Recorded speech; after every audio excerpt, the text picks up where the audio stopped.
بسم اللہ الرحمن الرحیم۔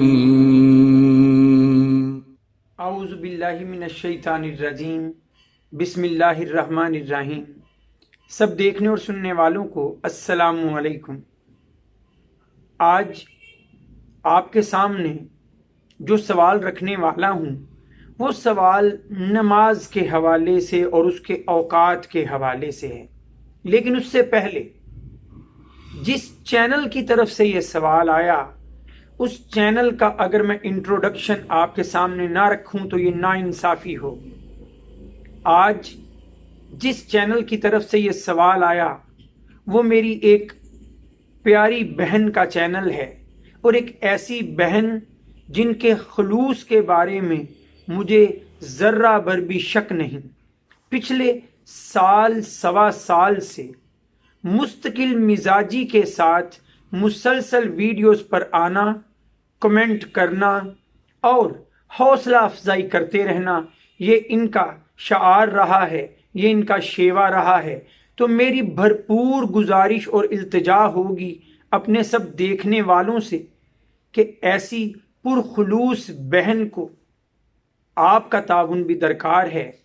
آپ بھی ان کے چینل پر جائیے، سبسکرائب کیجئے، اور مجھے یقین ہے کہ پھر مستقل مزاجی سے ان کا ساتھ بھی آپ کو ملے گا انشاءاللہ۔ اب آپ کے سامنے میں وہ کمنٹ شیئر کر رہا ہوں تصویر کی صورت میں جس میں سوال کیا گیا ہے۔ تو میری بہن سٹے ود میمونہ کے نام سے ان کا چینل، تو وہ چینل سبسکرائب کیجئے اور سوال بھی ملاحظہ کیجئے۔ جی، آپ نے سوال دیکھا ہوگا کہ سوال میں میری بہن نے یہ پوچھا ہے کہ نماز کے مکروہ اوقات کون کون سے ہیں اور کتنی ان کی طوالت ہوتی ہے، کتنی دیر کے لیے وہ ہوتے ہیں۔ تو جہاں تک میرا علم میرا ساتھ دیتا ہے تو نبی کریم صلی اللہ علیہ وآلہ وسلم نے 3 اوقات مکروہ اوقات بتائے ہیں۔ صحیح مسلم حدیث کا نمبر اگر آپ کے سامنے رکھوں تو 831 نمبر حدیث ہے۔ نبی کریم صلی اللہ علیہ وآلہ وسلم نے فرمایا کہ 3 اوقات ہیں جن میں نماز نہ پڑھی جائے۔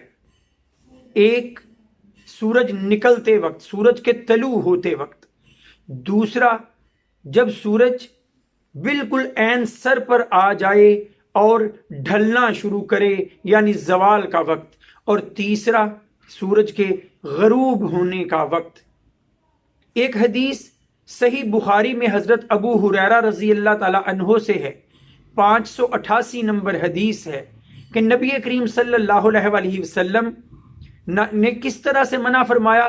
نہا رسول اللہ صلی اللہ علیہ وسلم عن صلاتین، کہ نبی کریم صلی اللہ علیہ وآلہ وسلم نے 2 نمازوں کے اوقات کو، 2 وقت میں نمازوں کو پڑھنے سے منع فرمایا۔ کون سے؟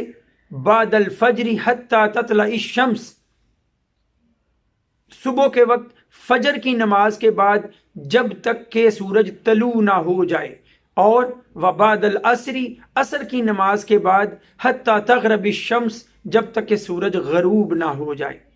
تو ان سب کو اگر میں یکجا کروں تو پھر یہ نتیجہ سامنے آتا ہے کہ جب فجر کی نماز ادا کر لی تو اس وقت سے لے کر سورج کے طلوع ہونے تک جب وہ سوا نیزہ بلند نہ ہو جائے تب تک کوئی اور نفلی، فرض، سنت کسی طرح کی کوئی نماز نہیں ہے، اور نہ ہی نماز جنازہ۔ پھر سورج کب تک یعنی ہم وہ انتظار کریں گے؟ میں نے کہا سوا نیزے تک، یعنی تقریباً سورج کے طلوع ہونے کے بعد 15-20 منٹ تک کوئی نماز نہ ہوگی۔ پھر اس کے بعد زوال کا وقت جو محض کوئی 10 منٹ کے قریب وقت رہتا ہے، تو جب زوال کا وقت ہو تو اس سے کوئی 5 منٹ پہلے، کوئی 5-7 منٹ بعد تک کوئی نماز ادا نہ کی جائے۔ اور پھر سورج غروب ہوتے وقت عصر کی نماز جب ادا کر لی تو اس کے بعد سے سورج کے غروب ہونے تک کوئی اور نماز نہیں ہے، سوائے یہ کہ ہماری اسی دن کی عصر کی نماز رہتی ہو تو ہم فرض نماز پڑھ سکیں گے اسی دن کی عصر کی، ورنہ کوئی اور نفلی نماز اس دوران نہیں پڑھی جاتی، تو یہ 3 اوقات ذہن میں رکھ لیجئے۔ ایک فجر کی نماز کے بعد سے سورج کے طلوع ہونے تک، ایک زوال کا وقت، اور ایک سورج کے غروب ہونے کا وقت عصر کے بعد سے لے کر۔ تو امید ہے کہ آپ ان مکروہ اوقات کو سمجھ چکے ہوں گے۔ ہمیں خود بھی ان اوقات میں کسی بھی طرح کی نماز سے دور رہنا چاہیے اور دوسروں کو بھی آگاہ کرنا چاہیے۔ وآخر دعوانا ان الحمد للہ رب العالمین۔ السلام علیکم۔